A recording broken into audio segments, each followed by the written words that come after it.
Halo guys, selamat datang di podcast kelompok 5. Jadi di sini kami akan membahas mengenai apa sih itu keadilan. Nah, sebelumnya di sini kami akan memperkenalkan dulu 3 narasumber kami, yaitu yang pertama adalah Kevin. Hai. Halo Kevin. Halo Kevin, maaf.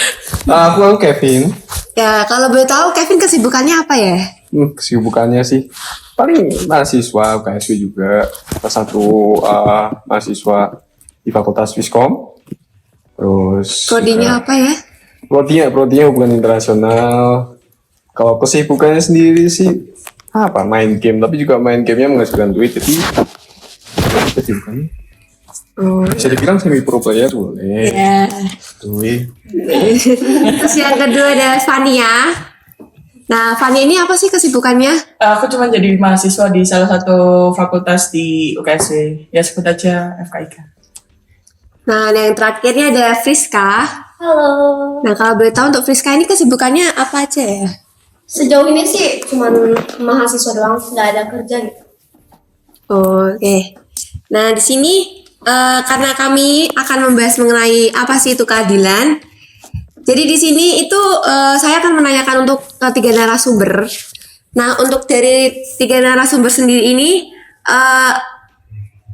apa sih keadilan menurut kalian di lingkungan sekitar kalian tuh gimana gitu loh? Mungkin bisa dari Kevin dulu. Atau Kevin mungkin Fania atau Friska dulu. Friska boleh? Waduh. Kevin dulu. Wah, keadilan. Ya, di lingkungan sekitar gitu. Sekitar ya. Mm-mm. Aku sendiri sih maunya sih dengan siapa saya hidup dimanapun itu, lingkungan saya juga, misal kita dapat air putih, nggak mungkin aku doang kan air putih, ya 5 teman saya juga dapat air putih, itu adil sih, semuanya setara gitu dapatnya, itu adil. Jadi menurut pandangan Kevin tuh keadilan tuh harus semuanya tuh setara, nggak ada yang memihak salah satu gitu ya. Iya, iya. Oh, oke. Kalau untuk Fania sendiri gimana untuk di lingkungan sekitarnya Fania? Kalau di lingkunganku sebenarnya keadilan udah bagus sih, tapi ada di beberapa hal tuh keadilan tuh kurang banget. Kayak di pendidikan tuh keadilan tuh kurang banget. Kayak menurut aku di daerah aku tuh keadilan buat pendidikan tuh masih kurang terrealisasikan ya kalau di aku. Jadi kayak ya kurang gitulah kalau di aku. Kalau boleh tahu kurangnya di pendidikan tuh gimana ya maksudnya? Apakah karena ada yang nggak bisa sekolah atau gimana gitu? Lebih ke ini nggak rata. Kayak misalkan seperti kita tahu kan ada yang namanya sistem zonasi. Jadi kayak sekolah-sekolah yang favorit itu nggak bisa kayak kita tuh nggak bisa daftar di sekolah itu karena rumah kita jauh. Jadi kan itu kayak sangat disayangkan aja, jadi kayak kurang adil, walaupun memang ada beberapa jalur masuk yang bisa kita pakai, tapi itu kuotanya tuh sangat minim sekali, karena yang paling besar kan setahu saya tuh kurang lebih 50% itu dari zonasi, yang sisanya tuh baru kayak dari prestasi, kayak gitu-gitu. Jadi kan kayak kurang adil aja, kayak misalkan kita nih rumahnya jauh, tapi kayak kita pingin banget sekolah di situ kan nggak bisa, kalah sama yang rumahnya dekat-dekat. Ya walaupun mungkin secara kualitas itu ya menang kita, tapi ya nggak bisa karena zonasi itu tadi sih. Oh, jadi menurut Fania Fania kurang merasakan keadilan di sekitar daerah Fania sendiri. Iya. Oh. Kalau untuk Friska sendiri Kalau gimana? aku setuju sih dengan yang dibilang sama Fania. Kalau pertama, keadilan buat aku tuh sesuatu yang benar-benar bisa terbagi rata dan juga nggak kita bilang itu nggak berat sebelah gitu. Jadi si A begini, si B begini, dan seterusnya harus sama. Tapi kalau buat aku sendiri di daerah aku pernah sekolah di sekolah X begitu, belum terrealisasi sepenuhnya keadilan itu sendiri. Oke, jadi menurut pandangan Fania ini setuju ya dari pandangannya si Kevin sama si Fania. Jadi karena kita sudah mengetahui tentang menurut dari 3 narasumber ini mengenai apa itu keadilan di lingkungan sekitar mereka, jadi kita akan langsung bahas ke topik 1, yaitu mengenai nepotisme di lingkup kerja. Nah, untuk nepotisme di lingkup kerja sendiri ini nanti kita akan membahas bersama narasumber kita yaitu Kevin. Nah, mungkin Kevin sudah siap, langsung saja. Boleh. Kita santai saja ya. Yoi. Kita bertiga santai saja. Nanti mungkin Friska atau Fania bisa nambahin. Oke. Jadi untuk yang pertama ini saya ingin bertanya sih. Menurut Kevin sendiri tuh Kevin ada nggak sih pengalaman atau Kevin menyaksikan sendiri di lingkungan kerja Kevin sendiri itu mengenai nepotisme sendiri di lingkungan kerja Kevin tuh gimana? Kalau menyaksikan sih kayak belum deh. Atau kalau misal pernah juga kayak lupa udah ngelewat aja. Kalau ngalamin justru itu ngalamin sih. Pernah saya pas itu kan masuk di tim ini itu masuk karena yang punya tim itu temenan sama sepupu saya. Oh, berarti bisa dibilang keluarga kerabat Iya, gitu ya. Gitu. Ya, terus Ya jalannya begitu tuh sebenarnya dari awal sepupu saya tuh bilang kontak saya. Itu ngomongnya ini ada tim yang butuh IGL itu in-game leader. Karena di posisi itu aku juga belum ada tim, masih kayak timless. Karena ada cerita balik itu oke. Itu sepupu saya kontak, ya karena aku nggak ada tim ya mau nggak mau main lah dapet tim gitu kan. Nah dia ngomongnya ini ada tawaran masuk, nggak usah trial itu kayak pencobaan dulu lah buat cocok apa enggak timnya gitu. Nah itu nggak usah trial, ya aku santai sebenarnya, cuman ya itu tadi kayak tadi aku mau bilang keadilan itu apa, ya aku masih pengen coba trial aja lah biar ngetes ini cocok nggak, dan juga kayak apa ya, kayak bisa mengikuti lah, kayak masa satu orang yang lain sebelum saya udah ikut trial tapi aku nggak ikut trialnya, itu aku ikut trial aja udah, walaupun nanti tetap ikut masuk. Kemarin juga udah diterima karena mungkin mereka butuh IGL, so that's why masuk. Ya itu sih pengalaman saya di hal-hal nepotisme gitu. Kayak karena sepupu saya punya kenalan dengan owner tim ini, mungkin dimasukin udah gitu sih. nah, untuk perasaan Kevin sendiri itu gimana? Apakah jengkel atau Kalau jengkel sih enggak ya, pasti soalnya udah dapat masuk tim ini, terus juga dibayar tiap latihan, tiap Senang tiap gak turnamen. sih? ini bisa dibilang tim game atau Tim game. Oh, game. Tim dari ini udah nggak bisa saya sebutin soalnya sorry. Ya, nggak usah ya. Ya senengnya sih kalau misal pas menang di tim di kejuaraan ini dengan tim ini seneng. Cuman pas masuknya aja kenapa sih gini, kenapa dibilang kayak mesti kayak masuk tanpa trial tuh kayak nggak gimana, kayak nggak etis aja lah. Sok aja gitu ya. Nah, makanya aku tetap ikut trialnya, mesti ikut nyoba lah gitu. Berarti emang mesti benar-benar ada gitu kan sampai sekarang kasih Iya. masuk lewat jalur orang dalam. Even di e-sport Apalagi juga jalur ada. Iya. sahabat gitu ya. Terus teman-temanmu kayak ngerasa Oh teman-temanku kayak nggak tahu kalau misalnya. oh, untungnya teman-temanmu nggak tahu ya. Nggak tahu. Nggak Ini tahu ini harusnya tuh kayak diem aja gitu. Aku di mana sih? oh iya kan nggak tahu kayak Kalau berantem tahu, ya. Ditepak sih. Kayak aduh jangan lah. Iya. Nah, kalau menurut Kevin sendiri ini kan membahas mengenai keadilan. Sementara keadilan ini kan ada di Pancasila kita nomor kelima. Kelima. Nah, untuk Kevin sendiri, apakah menurut Kevin yang sudah Kevin alami tadi, yang Kevin tadi ceritakan itu sudah sejalan belum dengan sila kelima Pancasila?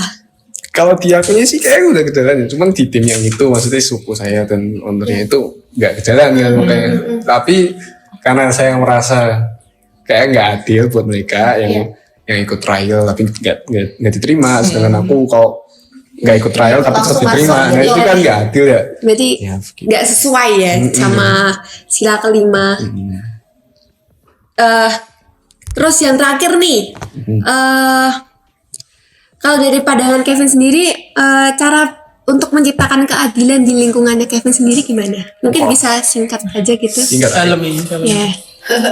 Untuk keadilan di lingkungan sendiri, menurut saya sih lebih baik buat mulainya dari diri sendiri juga sih. Jadi, ya sebagai contoh maksudnya gitu loh. Berarti- Kalau pengen yang lingkungan baik, ya kak dirimu harus baik juga dulu. Benar. Berarti apapun semuanya tuh harus dimulai dari diri kita sendiri. Kesadaran gitu ya. diri juga penting itu. Setuju. Jadi terima kasih Kevin untuk cerita sedikitnya mengenai di lingkungan kerja Kevin. Tetap semangat tuh Kevin. Terima kasih. Kemudian kita lanjut untuk topik kedua teman-teman. Nah topik kedua ini kita akan membahas mengenai nepotisme di lingkungan akademik. Nah untuk di lingkungan akademik ini kita akan membahas bersama Fania. Nah di sini Fania. Ya. Karena saya ini kepo nih tentang tadi yang Fania tadi ceritakan mengenai ketidakadilan waktu masuk sekolah yang melalui jalur zonasi itu di daerah Fania.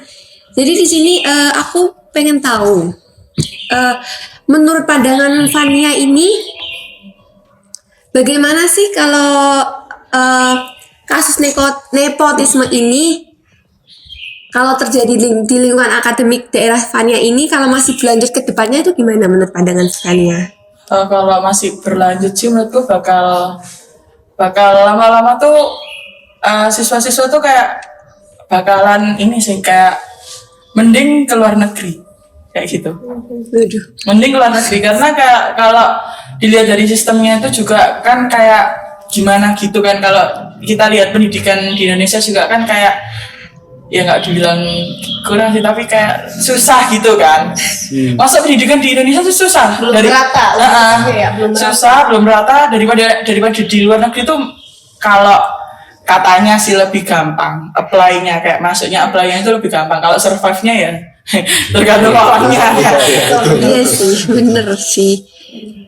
Jadi menurut Fania ini kalau misalnya dilanjutkan, berarti ini nggak akan selalu adil ya di lingkungan meskipun tidak harus di daerah Fania meskipun Nggak, kayaknya sih banyak sih nggak di daerah saya aja sih kayaknya banyak sih yang kayak kurang rata gitu. Jadi kayak kan kasihan juga yang pinginnya sekolah di mana tapi karena zonasi nggak bisa gitu. Kalau boleh tahu ini pengalaman sendiri kah atau teman, kerabat atau emang dari Fania melihat sendiri gitu? Kebetulan dari saya sendiri. Oh. Jadi di kota saya itu kan ada cuman dikit sekolah SMA-nya itu cuman ada 3 kalau nggak salah. Dan kebetulan yang menjadi favorit ini cuman nomor 1 sama 2. Nah, tapi rumah saya tuh sebenarnya dekat antara 3 sama 2, tapi rumah saya tuh lebih dekat di 3. Jadi yang 2 itu dekat tapi kayak lumayan jauh gitu. Saya tetap apply di SMA 2 di kota saya, tapi di waktu pendaftaran itu saya tuh sudah di list yang nomor 100 ke bawah gitu kan. Jadi kayak gampang tergeser ya. Oh iya. Dan akhirnya saya nggak masuk di SMA 2. Tapi Kegusur ya berarti? iya kegusur. Oh, okay. Jadi saya masuk di SMA 3. Tapi ada satu teman saya, rumahnya itu jauh banget kayak daerah kabupaten gitu. Tapi dia bisa masuk di SMA 2 dengan zonasi. Itu kan kayak nggak masuk akal gitu kan ya. Ada something ya. Ada something dong. Rumahnya deket malah nggak masuk, tapi malah bisa masuk. Iya, itu kan kayak nggak masuk akal banget kan. Nah, itu sangat sayang sekali sih.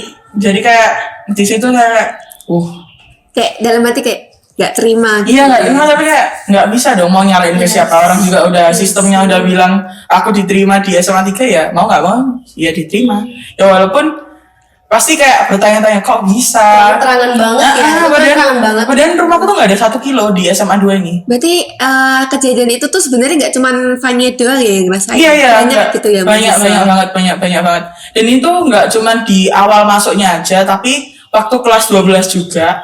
Ini kebetulan bukan pengalaman saya tapi pengalaman teman dekat saya. Di kotanya dia itu kan kalau kelas 12 tuh ada pengumuman siswa eligible nih buat SNBP ya kan. Masuk PTN. Iya. Itu kan kalau menurut rapot itu kan sisinya pakai rapot nih. Sedangkan dia itu anak guru yang kebetulan emang nilai raportnya itu nggak sebagus teman saya.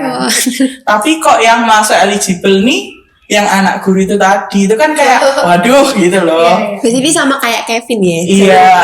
Jalur orang dalam ya teman-teman. Tapi langsung orang tua gitu. Ya orang tua ya kan guru kan.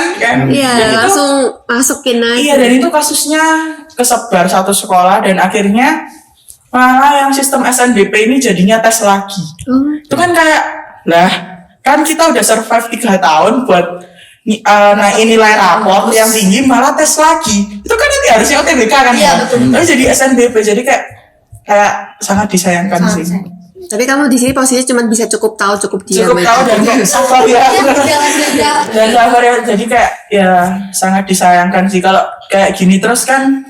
Kayaknya pendidikan di Indonesia juga agak kurang maju ya nanti lama-lama. Oke, di sini aku ingin tahu gimana cara para mahasiswa, ya nggak harus mahasiswa doang sih, orang tua juga, karena tadi jalur orang tua yang guru itu biar sadar kalau sebenarnya kita tuh butuh keadilan juga gitu loh. Singkat saja gitu mungkin. Sama kayak Kevin sih dari kitanya dulu. Kalau mungkin dari keluarga sih ditanemin aja kayak misalkan ya kalau itu bukan punyamu ya jangan. Jangan kayak diajarin kalau ini punyamu ya emang punyamu, kalau punyanya orang ya jangan iri, jangan kayak pingin gitu ya. Gak apa kalau pingin tapi ya harus survive sendiri gitu. Diajarin kalau dari keluarga sih diajarin anak supaya nggak manja ya, karena kalau manja kan nanti menghalalkan segala cara. Berarti dari lingkungan yang paling dekat dengan kita. Gitu sih. Baik, terima kasih Fania untuk cerita singkatnya. Ya, meskipun agak sedikit tidak mengalami keadilan waktu sekolah SMA, tapi semoga kamu nanti kedepannya tetap sukses. Amin. Amin. Kita ada ke topik 3 teman-teman. Di sini topik ketiga kita akan membahas mengenai aturan wajib jilbab di sekolah negeri. Nah, kebetulan ini salah satu pengalaman dari narasumber kita, yaitu Friska. Nah, mungkin Friska bisa menceritakan dikit, kok bisa gitu loh ada sekolah negeri yang mewajibkan memakai jilbab. Nah, untuk dari Friska sendiri ini gimana gitu? Kok mungkin bisa diceritakan gitu singkat gitu. Jadi ini disclaimer ya, aku cuman cerita pengalaman aku di zamannya aku sekolah itu, dan setelah aku telusuri memang info terbaru bahwasanya peraturan itu udah nggak ada lagi, atau dalam artian udah dicabut, tapi tetap aja aku mengalami di masanya aku sekolah di sekolah X tersebut gitu. Iya. Jadi disclaimer ya, jadi Kita bukan sebut aja sekolah X ya. Yes, jadi bukan sampai sekarang memang mereka sudah nggak buat peraturan itu lagi. Cuman memang zamannya aku yang mengalami. Jadi ceritanya tuh gini Kak. Pas itu kita di sekolah yang memang daerahnya, mohon maaf ya, agama kita minoritas gitu. Kebetulan saya sekolah di situ pada saat itu dengan teman-teman saya sekelas kayaknya nggak nyampe 10 orang, benar-benar nggak nyampe 10 orang. Bukan sekelas, satu sekolah itu nggak nyampe 10 orang yang seagama kita. Nah, kita tiba-tiba dapat info nih, semuanya peraturan baru bagi perempuan tuh wajib berjilbab katanya. Apapun itu agamanya, Agama apapun wajib pakai. berjilbab. Betul, karena kita pas itu saya sendiri speak up pas itu. Kenapa? Karena ini kan pakai jilbab merupakan suatu hak, sekalipun kita muslim itu bukan kewajiban, karena kita punya hak mau pakai mau enggak gitu kan. Dan lagi ini sekolah negeri loh, peraturan dari pemerintah bukan swasta gitu. Terus mereka malah bilang gini, gurunya, lah guru aja ngikutin aturan, kamu siswa mau lawan. Yaudah saya nggak berani ngomong apa-apa gitu kan, karena kayak guru udah ngomong saya mengikuti aturan loh, saya guru di sini, masa kamu siswa mau ngelawan gitu, ya nggak bisa apa-apa, ngikut aja gitu. Ya kalau soal perasaan kecewa of course gitu kan, itu nggak bisa dipungkiri. Dan selama kurang lebih 1,5 tahun lah masa saya lulus itu, saya memang benar-benar pakai jilbab. Dan itu Gimana dalam arti jengkel kah? banget jengkelnya pakai banget. Tapi ya balik lagi, kita nggak punya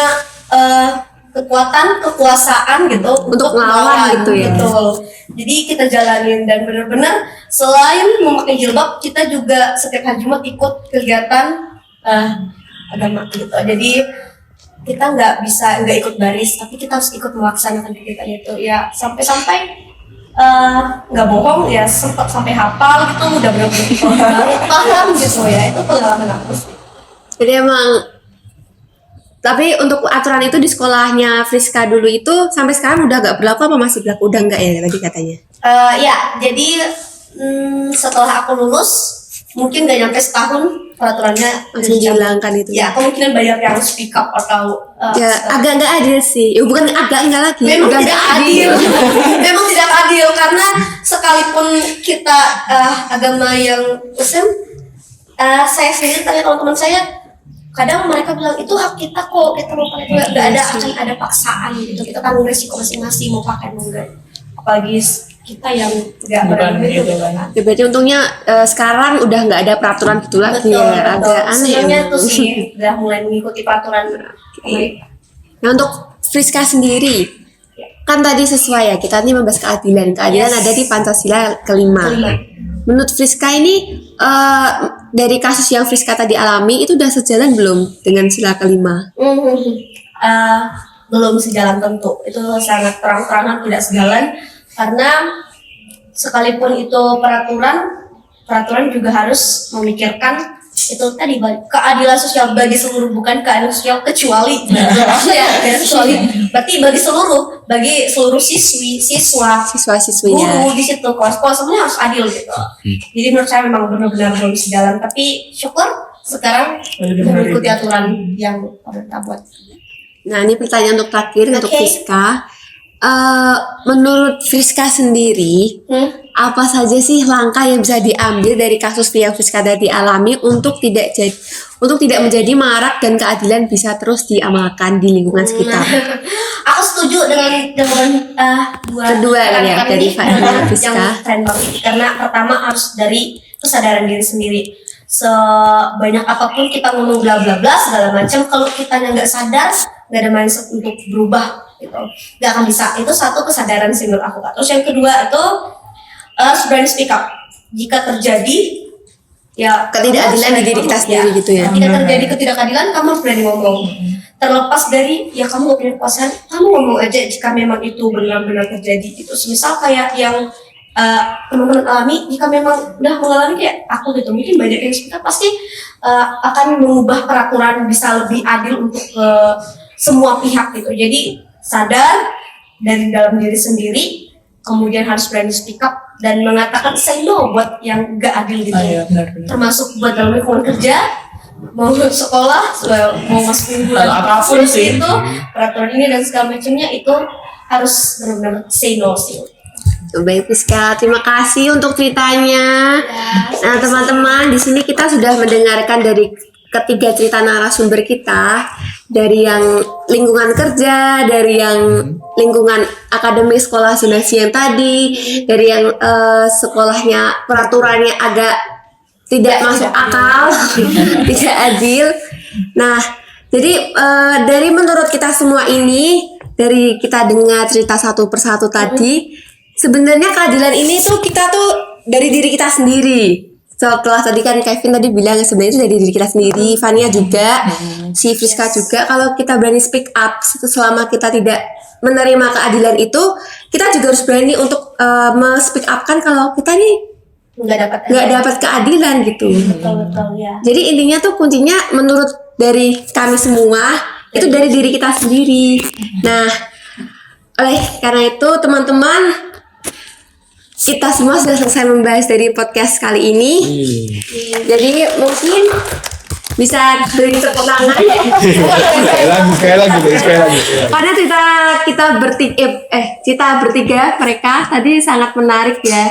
Agak apalagi harus diskusi Gimana gitu? Ini sebelum kita selesai ya, izin ya menurut saya kayak cuma mau disclaimer, ini semua berdasarkan pengalaman. Iya. Kita nggak ngejudge satu institusi enggak, atau satu lembaga enggak, Atau agama apapun enggak. atau enggak. Kita cuma sharing ya Sharing teman-teman. pengalaman aja, dan pengalaman itu kan subjektif toh, jadi nggak semua orang mengalami hal yang sama. Mungkin aja dari pandangan yang lain bisa berbeda, tapi memang inilah yang kita alami.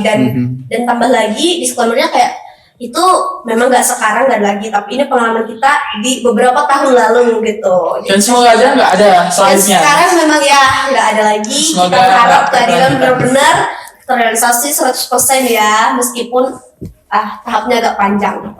Jadi ini dia buat teman-teman. Ini real langsung dari narasumbernya yang sudah mengalami ketidakadilan. Oke, sekian dari kami teman-teman. Semoga di podcast kali ini teman-teman dan kita semua bisa merasakan keadilan seterusnya ke depannya. Terima kasih.